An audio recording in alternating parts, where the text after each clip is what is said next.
we have to get our truck serviced for its 15,000 miles service. So we're planning on taking our camper off for the first time. We've only lifted it up once before just to get the mat switched out with another one, but this is going to be the first time we take it the whole way off the truck. So the first step of taking the camper off is taking the rigged Ultra tire swing off, so that way we can actually pull the camper off. So I'm going to go ahead and take this off.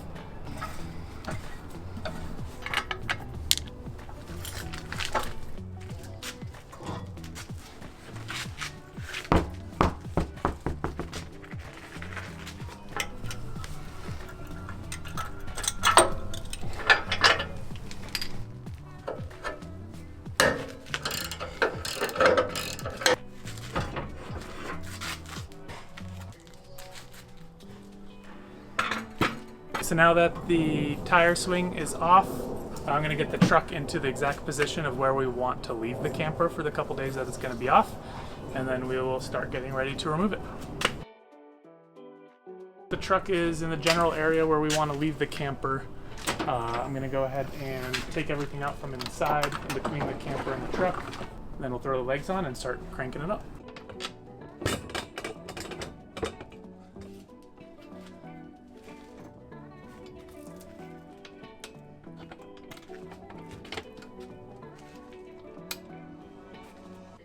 Since our truck has a 3-inch lift and 37-inch tires, the Happy Jack jack stands actually are not tall enough to get the camper out by themselves. So we had to build these little spacer blocks just to help get it up a little bit higher, so that way we can drive out from underneath of it.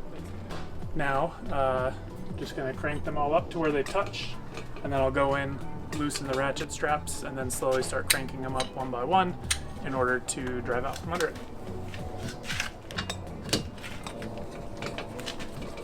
All the legs are just touching on the blocks. Now I'm going to go around and undo all 4 ratchet straps and tie it down into the bed of the truck, and then we'll start slowly lifting it.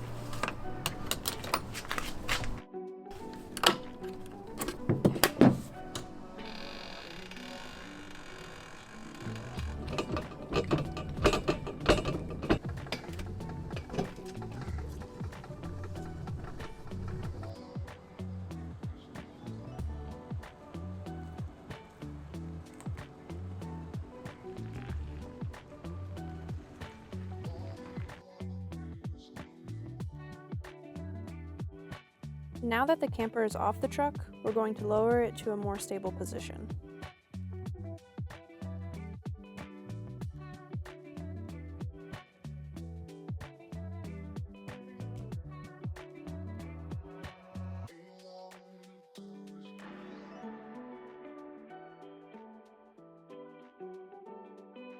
We put 3 sawhorses and a piece of plywood underneath the camper to allow it to have a little bit more stability, and then we slowly lowered each 4 corners with the hand crank.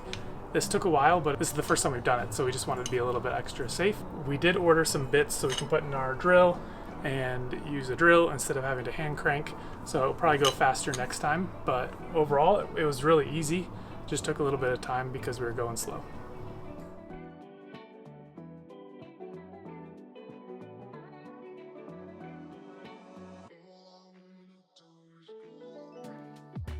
We are getting ready to go off-roading with our friend Angie and some other folks out here near Boulder, Colorado, and we took the camper off a few days ago to get the truck serviced and everything, so figured may as well go off-roading.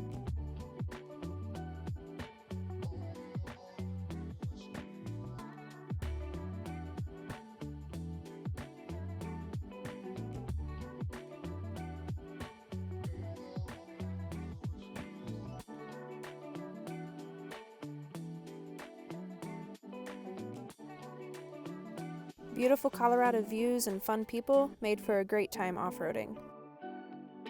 Even though the trail wasn't more complicated or rugged than what we're used to with the camper on the truck, it was still nice just getting out while it was off.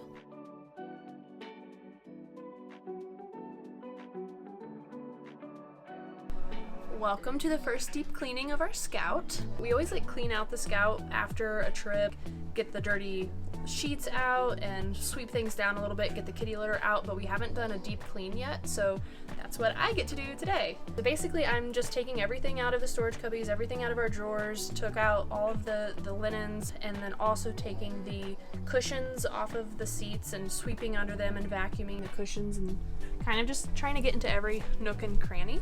And then we're going to be really intentional about what we put back into the storage cubbies and how we're organizing everything to try to keep our clutter when we're on the road to a minimum.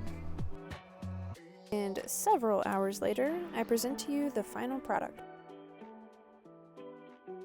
Not only did I go through and clean everything pretty thoroughly and painstakingly tried to get all of Walker's hair out of the camper, I also added some new personal touches like some art on the walls and personal photos and some new storage bins to hold some of our loose items when we're on the road.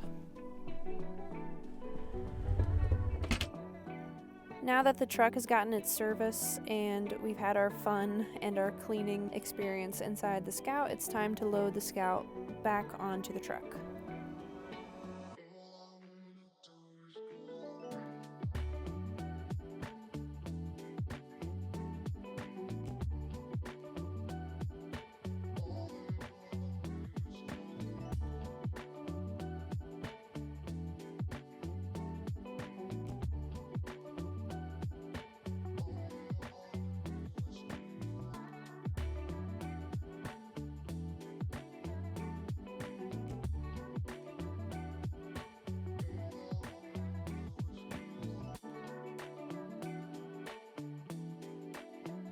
And that's pretty much all there is to it.